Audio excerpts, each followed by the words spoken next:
जरा सोचो तुम्हारे पास एक 1000 फुट लंबे जायंट को काबू करने की ताकत आ जाए और तुम्हें पता ही ना हो। कुछ ऐसा ही होता है हमारी आज की कहानी में। कहानी की शुरुआत होती है साउथ कोरिया के सोल शहर के एक पार्क में, जब घनी अंधेरी रात में एक छोटी बच्ची अपनी गुड़िया ढूंढ रही थी। अचानक उसे एक बड़ा सा राक्षस दिखाई दिया जो एक इमारत से दूसरी इमारत पर कूद रहा था। बच्ची डर के मारे चिल्ला उठी और चारों ओर अंधेरा छा गया। इस घटना के 25 साल बाद हम न्यूयॉर्क में ग्लोरिया नाम की लड़की को देखते हैं, जो रात भर पार्टी करने के बाद अपने घर लौटी थी। उसका बॉयफ्रेंड टिम उसकी इस आदत से तंग आ चुका था। जब से ग्लोरिया को नौकरी से निकाला गया था, तब से वो रात भर पार्टी करती और दिन में सोफे पर पड़ी रहती। टिम ने उससे साफ साफ कहा कि तुम्हारा अपनी जिंदगी पर कोई काबू नहीं रहा है। फिर उसने बेडरूम की तरफ इशारा किया तो ग्लोरिया ने अंदर जाकर देखा कि उसका सारा सामान पहले से ही बैग में पैक किया हुआ था। फिर काम पर जाने से पहले टिम ने कहा कि जब तक वो लौटे ग्लोरिया घर छोड़कर जा चुकी हो तो बेहतर होगा। अब ग्लोरिया के पास ना नौकरी थी, ना घर और ना ही बॉयफ्रेंड, इसीलिए उसे मजबूरन अपने होम टाउन वापस जाना पड़ा, जहाँ उसके नाम पर वो घर था जिसमें वो पैदा हुई थी। ये घर कई सालों से खाली पड़ा था और वहाँ कोई फर्नीचर भी नहीं था, इसलिए पहली रात ग्लोरिया को जमीन पर ही सोना पड़ा। अगली सुबह वो कुछ फर्नीचर खरीदने निकली और सोने के लिए गद्दा लेकर घर वापस लौट ही रही थी जब एक ट्रक उसके सामने आकर रुका। ट्रक में उसका पुराना दोस्त ऑस्कर था, जो उसे शहर में वापस देखकर काफी खुश हुआ। ग्लोरिया उसके साथ ट्रक में बैठ गई और वो दोनों ऑस्कर के बार में जा पहुंचे। अब ग्लोरिया वैसे तो शराब से दूर रहने की कोशिश कर रही थी, मगर बार में इतनी सारी शराब की बोतलें देखकर उसका मन ललचा गया। उसने बेचैनी में अपना सर खुजाया तो ऑस्कर ने उससे पूछा कि आखिर मामला क्या है। ग्लोरिया ने उसे बताया कि जब भी वो थोड़ा नर्वस हो जाती है तो सर खुजाने लगती है। ये बचपन से उसकी आदत थी। खैर, फिर उस रात ऑस्कर ने उसे अपने कुछ दोस्तों से मिलवाया। उसने ग्लोरिया के सामने एक बियर की बोतल रख दी। ग्लोरिया ने 1 सेकंड सोचा और फिर पूरी बोतल उठाकर गटक गई। कुछ घंटों बाद तो ग्लोरिया नशे में धुत हो चुकी थी।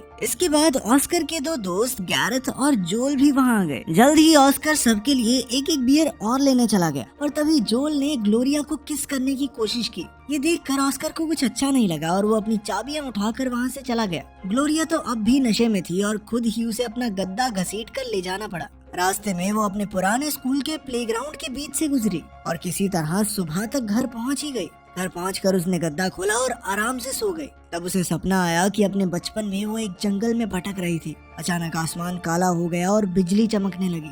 तभी अचानक उसकी बहन के फोन से उसकी नींद खुल गई। उसकी बहन ने बताया कि कोरिया के सोल शहर में रात को एक मॉन्स्टर ने हमला किया था। ग्लोरिया ने जल्दी से अपने लैपटॉप पर खबर देखी तो वहाँ मॉन्स्टर की वीडियो थी, जो कुछ पलों के लिए सोल में दिखाई दिया था और फिर जल्द ही गायब हो गया। उसने अपने बॉयफ्रेंड टिम को कॉल किया तो टिम ने उससे पूछा कि हमला तो 9 घंटे पहले हुआ था, तो फिर इस बारे में अब क्यों कॉल कर रही हो। ग्लोरिया ने इस सवाल को टालने की कोशिश की, लेकिन टिम समझ गया कि सारी रात तो ये नशे में धुत होगी, सुबह सोई होगी और अब जाके इसको होश आया। उस रात ग्लोरिया फिर से खबर देखते हुए शराब पी रही थी कि उसे दोबारा से मॉन्स्टर के हमले का सीन दिखाई दिया। अब वो लड़खड़ाते हुए बार से बाहर निकली और स्कूल के प्लेग्राउंड के बेंच पर जाकर सो गई। अगली सुबह उसकी आंख खुली, मगर वो अब तक नशे में थी। उसने टिम को कॉल किया, लेकिन वो जल्द ही पहचान गया कि वो नशे में है और उसने फट से फोन काट दिया। अब गुस्से में ग्लोरिया ने अपना फोन जमीन पर पटक दिया। खैर, घर वापस जाके ऑस्कर ने उसे एक पुराना टीवी ला के दिया और उन दोनों ने मिलकर उसे खाली लिविंग रूम में रखा।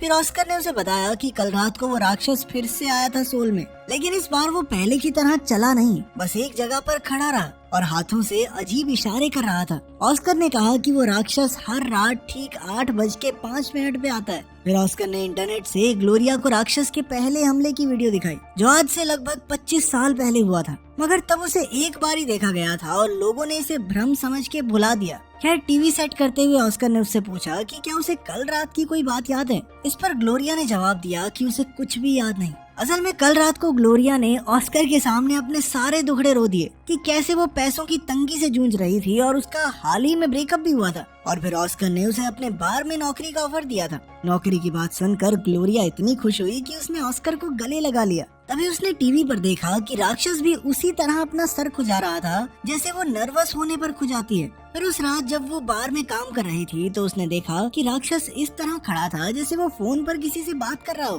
ठीक वैसे ही जैसे वो कल रात को कर रही थी। अब ग्लोरिया ने घर लौटकर राक्षस की और वीडियोस ढूंढी। सबसे पहले वीडियो में ऐसे लग रहा था जैसे राक्षस कोई चीज उठाकर ले जा रहा है, बिल्कुल उसी तरह जैसे ग्लोरिया गद्दा लेकर अपने घर जा रही थी। अब ग्लोरिया ने अपनी जैकेट पहनी और प्लेग्राउंड की ओर निकल गई। उसने सोल शहर का नक्शा निकाल कर उसे प्लेग्राउंड के इलाके से मिलाया। इसके बाद कई रातें बीत गई लेकिन राक्षस के हमले की कोई खबर नहीं आई। आम लोग ये समझ नहीं पा रहे थे कि आखिर ये राक्षस आया कहाँ से और अब गायब कहाँ हो गया। इधर ग्लोरिया का शक भी दिन पर दिन बढ़ता जा रहा था। वो हर रोज अपनी इसी रिसर्च पर काम कर रही थी। फिर एक बार वो नक्शा हाथ में लेकर रात के ठीक 8:05 पर स्कूल के प्लेग्राउंड में घुस गई। उसने अपने कदम आगे नहीं बढ़ाए, बस अपने हाथ ऊपर करके खड़ी हो गई और कुछ समय बाद घर वापस आ गई। बाद में उसने टीवी पर खबर देखी तो पता चला कि राक्षस एक बार फिर से वापस आ गया था। इस बार उसने किसी बिल्डिंग को नुकसान नहीं पहुंचाया, बल्कि वहीं खड़े होकर बिल्कुल ग्लोरिया की तरह अपने हाथ ऊपर कर लिए। ये देखकर ग्लोरिया को एहसास हुआ कि न जाने कैसे वो खुद ही सोल में राक्षस बनकर सबको डरा रही है।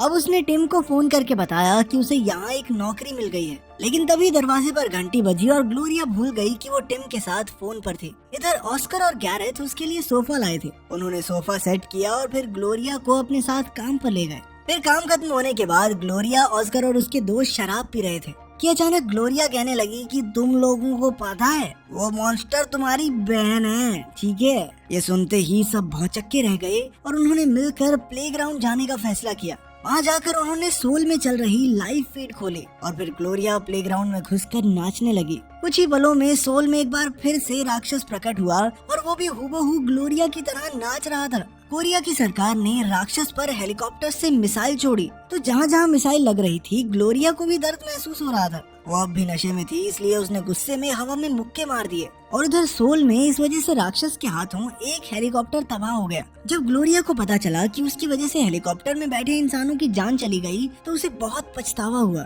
और वो घबराकर वहीं गिर गई। कुछ समय बाद उसकी आंख खुली तो वो अपने घर में थी और टीवी पर तबाही की आवाजें आ रही थी। तभी ऑस्कर कुछ खाने पीने की चीजें लेकर घर में आया। ग्लोरिया ने घबरा कर ऑस्कर से पूछा कि उसने कल रात जमीन पर गिरकर कितने लोगों की जान ले ली। उसे इतना बुरा लग रहा था कि उसने खुद को पुलिस के हवाले करने का फैसला किया और तभी ऑस्कर ने उसके हाथ में आज का अखबार थमा दिया। तब पता चला कि कल रात जब ग्लोरिया नीचे गिर गई थी तो उसे उठाने के लिए जैसे ही ऑस्कर प्लेग्राउंड में घुसा तो एक बहुत बड़ा रोबोट सोल में आ गया। इसके बाद वो दोनों खाना खाने बाहर गए और इस बारे में बातचीत की। उन्होंने हिसाब लगाया कि ये दोनों राक्षस ग्लोरिया और ऑस्कर के आने पर ही दिखाई देते हैं। तब ग्लोरिया को एहसास हुआ कि 25 साल पहले जब पहली बार राक्षस देखा गया था उस समय वो अपने स्कूल जा रही थी। तब यहाँ पर कोई प्लेग्राउंड नहीं बल्कि कूड़े और पेड़ों से भरा हुआ एक खाली इलाका था। ये सोचकर ग्लोरिया को एकदम वही दिन याद आया जब वो हाथ में सोल शहर पर बनाया हुआ प्रोजेक्ट लेकर स्कूल जा रही थी।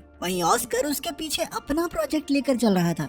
खैर अगले दिन वो दोनों प्लेग्राउंड के एक बेंच पर बैठकर 8:05 होने का इंतजार कर रहे थे। जैसे ही समय हुआ ग्लोरिया प्लेग्राउंड में घुसी जिससे सोल में भी राक्षस आ गया। फिर उसने जमीन पर कोरियन भाषा में माफी लिखी और वादा किया कि आज के बाद राक्षस कभी वापस नहीं आएगा। रात को सभी टीवी चैनल्स पर राक्षस की लिखी माफी की खबर दिखाई गई और ग्लोरिया ने काम करते हुए ये सब देखा।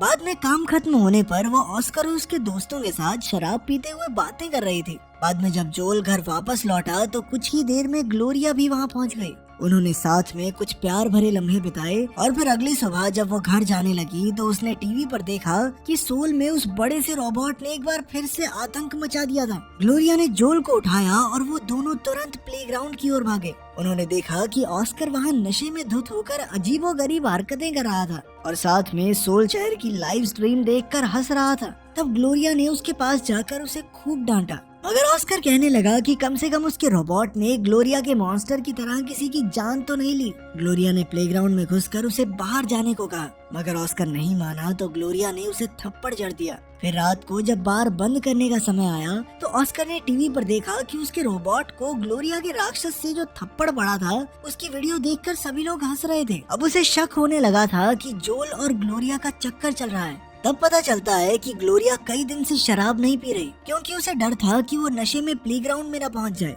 ऑस्कर ग्लोरिया से पहले ही चिढ़ा हुआ था तो उसने गुस्से में टेबल पर एक बियर रखी और कहा कि अगर ग्लोरिया ने ये बियर नहीं पी तो वो खुद प्लेग्राउंड में चला जाएगा और अपने रोबोट से सोल शहर में भयंकर तबाही मचा देगा। तब ग्लोरिया ने बियर उठाई और जमीन पर गिरा दी। फिर ऑस्कर गुस्से में आकर अपने ट्रक में बैठा तो ग्लोरिया ने सामने आकर उसे रोकने की कोशिश की मगर अब उसे अपनी नई ताकत में मजा आने लगा था। इसके बाद वो सीधा प्लेग्राउंड की ओर निकल गया और ग्लोरिया भी उसे रोकने उसके पीछे दौड़ी। अंत में वो दोनों 8:05 पर प्लेग्राउंड में पहुंचे। ग्लोरिया ने मौका देखते ही ऑस्कर को मुक्का मार दिया और दोनों में हाथापाई शुरू हो गई। ग्लोरिया ने कहा कि अब से वो ऑस्कर के बार में नौकरी नहीं करेगी, मगर ऑस्कर ने उसे धक्का देकर कहा कि उसे हर हाल में काम पर आना ही पड़ेगा, वरना वो इस प्लेग्राउंड में नाच नाच कर पूरे सोल को तबाह करके रख देगा। आखिरकार ग्लोरिया घर लौट आई और वो सोने की कोशिश कर ही रही थी कि अचानक से वो इस सोच में पड़ गई कि 25 साल पहले उस दिन आखिर वो क्या कर रही थी। उसे याद आया कि वो हाथ में अपना प्रोजेक्ट लेकर स्कूल जा रही थी तो अचानक तेज हवा के झोंके से उसका प्रोजेक्ट उड़ गया। तब उसके साथ जो छोटा लड़का मौजूद था वो झाड़ियाँ पार करके उस खाली इलाके में गया। ये लड़का कोई और नहीं बल्कि ऑस्कर ही था। इससे पहले वो आगे याद कर पाती, अचानक से ग्लोरिया के दरवाजे की घंटी बजी और उसने देखा कि बाहर जोल खड़ा था। वो अपने साथ ट्रक भर के फर्नीचर लाया था और उसने बताया कि ये सब ऑस्कर ने उसके लिए भिजवाया है, क्योंकि वो कल रात की हरकत के लिए बहुत शर्मिंदा था। ग्लोरिया को कुछ भी समझ नहीं आया, इसीलिए वो भागकर ऑस्कर के घर गई। उसने देखा कि ऑस्कर का घर एकदम गंदी हालत में था। यहाँ चारों ओर कूड़ा और बियर की बॉटल्स बिखरी हुई थी। जब वो ऑस्कर के सामने गई तो उसकी आंखें भर आई और ऑस्कर ने अपने किए के लिए माफी मांगी। उसने कहा कि वो फिर से ग्लोरिया का दोस्त बनना चाहता है। तो ग्लोरिया ने जवाब दिया कि वो सिर्फ एक शर्त पर मानेगी, अगर ऑस्कर रात को शराब पीना बंद कर दे। आखिरकार जब ग्लोरिया घर लौटी तो उसने देखा कि जोल ने पूरा घर साफ करके एकदम सजा दिया था। तभी उसके फोन पर टिम का कॉल आया। उससे बात करके वो टिम से मिलने एक होटल में पहुंची। वहाँ टिम ने उसे बताया कि वो काम के सिलसिले में शहर में आया था, मगर ग्लोरिया समझ गई थी कि टिम झूठ बोल रहा है और उसके चक्कर में यहाँ पर आया है, क्योंकि उसे ग्लोरिया को किसी और के साथ देखकर जलन हो रही थी। जल्द ही उनकी बातें बहस में बदल गई और टिम ने उसे वेटरेस कहकर उसकी बेइज्जती की। ग्लोरिया गुस्से में वहाँ से जाने लगी तो टिम को पछतावा हुआ और उसने कहा कि वो गाड़ी में उसे काम पर छोड़ देगा। फिर बार में पहुँचने पर टिम की मुलाकात ऑस्कर से हुई और वो तीनों ही बियर पीने बैठ गए। बातों ही बातों में ऑस्कर ने उससे पूछा कि एक बार में सबसे बचकानी हरकत क्या की जा सकती है। टिम को तो कोई जवाब नहीं सूझा, मगर तभी ऑस्कर पीछे से एक बड़ा सा पटाखा निकाल कर लाया और बार में ही जलाने की तैयारी करने लगा। उसे देखकर सभी ग्राहक बौखलाकर भाग निकले। इधर ऑस्कर ने पटाखा जला दिया तो पूरा बार धुएं से भर गया और जल्द ही वहाँ आग भी लग गई। ये सब देखकर ग्लोरिया और टिम को तो अपनी आंखों पर विश्वास ही नहीं हो रहा था। तब ऑस्कर ने कहा कि उसके दिमाग में जो सबसे बचकानी हरकत आई उसने वही की, मगर फिर भी ग्लोरिया उसके साथ बार में ही रुकेगी, चाहे टिम कुछ भी कर ले। ये सुनकर टिम हक्का बक्का रह गया और वो ग्लोरिया का हाथ पकड़कर उसे बाहर ले जाने लगा, मगर ग्लोरिया ने उसका हाथ झटक दिया। वो जानती थी कि अगर उसने ऑस्कर की बात नहीं मानी तो ऑस्कर फिर से प्लेग्राउंड में जाकर सोल में आतंक मचाएगा। इधर टिम ने जाने से पहले गुस्से में कहा कि वो कल दोपहर को इस शहर से चला जाएगा और तब तक ग्लोरिया के पास समय है, वो सोच ले कि उसे वापस चलना है या यहीं रहना है। खैर फिर रात को ग्लोरिया काम खत्म करने के बाद घर पहुंची तो उसने देखा कि ऑस्कर वहाँ बियर पीते हुए उसका इंतजार कर रहा था। ग्लोरिया ने उसे बाहर निकल जाने को कहा, मगर वो नहीं माना। उसने कहा कि वो नहीं चाहता कि ग्लोरिया शहर छोड़कर टिम के साथ जाए। अब ग्लोरिया को समझ नहीं आ रहा था कि वो ऑस्कर को किस तरह रोके, इसीलिए वो परेशान होकर अपना सर खुजाने लगी। पर तभी उसे 25 साल पुराना वो दिन याद आ गया। तब ये खुलासा होता है कि जब ऑस्कर प्रोजेक्ट वापस लेने के लिए पेड़ पर चढ़ा तो ग्लोरिया भी उसके पीछे पीछे उस सुनसान इलाके में आ गई थी। ऑस्कर को ग्लोरिया का प्रोजेक्ट मिला, उसने पेड़ से उतार भी दिया, लेकिन फिर उसे लग रहा था कि कोई उसे देख नहीं रहा, इसीलिए उसने गुस्से में ग्लोरिया के प्रोजेक्ट को तहस नहस कर दिया। जब ग्लोरिया ने ये देखा तो वो आग बबूला हो उठी और उसके गुस्से की वजह से अचानक उसके सर पर बिजली कड़की, जिसके बाद उसके माथे से खून बहने लगा। तभी ऑस्कर के ऊपर भी बिजली गिरी और वो दोनों वहीं बेहोश होकर गिर गए। उस समय ऑस्कर के हाथ में एक रोबोट का खिलौना था और ग्लोरिया के हाथ में राक्षस। ये खिलौने हूबहू सोल में आतंक फैलाने वाले राक्षसों जैसे ही थे। अब ग्लोरिया को एहसास हुआ कि ऑस्कर खुद से नफरत करता है। ग्लोरिया के मुकाबले उसकी जिंदगी बेहद छोटी और मामूली सी थी। वो उसी शहर में पैदा हुआ, वहीं पर पूरी जिंदगी निकल गई।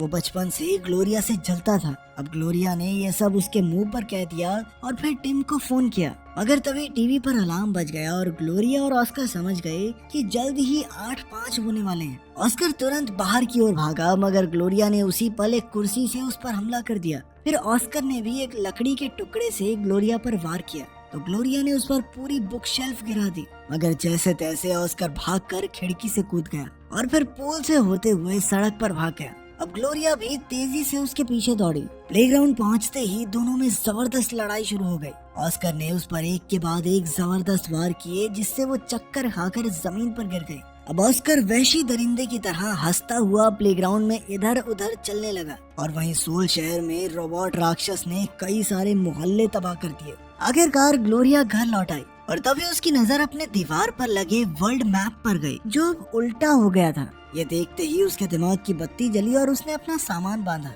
और अचानक ही वो एयरपोर्ट की तरफ निकल गई। कुछ देर बाद ऑस्कर ने देखा कि ग्लोरिया घर पर नहीं थी। खैर फिर वो प्लेग्राउंड में बैठकर 8:05 बजने का इंतजार करते हुए लगातार कई सारी बियर पी गया। जल्द ही ग्लोरिया अपनी मंजिल पर पहुंची और तब ये खुलासा होता है कि वो असल में सोल चली गई थी। कुछ ही पलों में अलार्म बजने लगा, जिसका मतलब था कि जल्द ही राक्षस वहां आने वाले थे। उधर प्लेग्राउंड में ऑस्कर ने इधर उधर चलकर सोल में तबाही मचानी शुरू कर दी थी। जहाँ एक और सोल के आम लोग उस रोबोट से दूर भाग रहे थे, वहीं ग्लोरिया धीरे धीरे उसकी ओर बढ़ रही थी। कुछ ही पलों में ऑस्कर को दूर से आवाजें सुनाई देने लगी और इधर ग्लोरिया रोबोट के करीब आती जा रही थी। तब ये खुलासा होता है कि क्योंकि ग्लोरिया सोल में थी, इसीलिए उसका राक्षस रूप प्लेग्राउंड में आ पहुंचा था। उसे देखते ही ऑस्कर घबरा कर भागा, मगर ग्लोरिया ने तुरंत आगे होकर हवा में हाथ घुमाया। इससे उसके सामने खड़ा वो रोबोट राक्षस अपने आप हवा में उड़ने लगा। उधर ऑस्कर ने राक्षस से अपनी जान की भीख मांगी तो राक्षस ने उसे दूर फेंक दिया। वहीं सोल में रोबोट राक्षस भी हजारों किलोमीटर दूर उड़ गया। ये देखकर सोल के आम लोग खुशी से झूम उठे, क्योंकि आखिरकार वो रोबोट राक्षस के आतंक से रिहा हो गए थे। इसके बाद ग्लोरिया शांत होकर एक बार में घुसी और बारटेंडर से पूछा कि क्या वो एक दिलचस्प कहानी सुनना चाहेगी। तो आपने नोटिस किया होगा आजकल हम बड़ी वीडियोस बना रहे हैं, ये अच्छी लग रही है नहीं, कमेंट्स में जरूर बताना। मिलते हैं अगली वीडियो।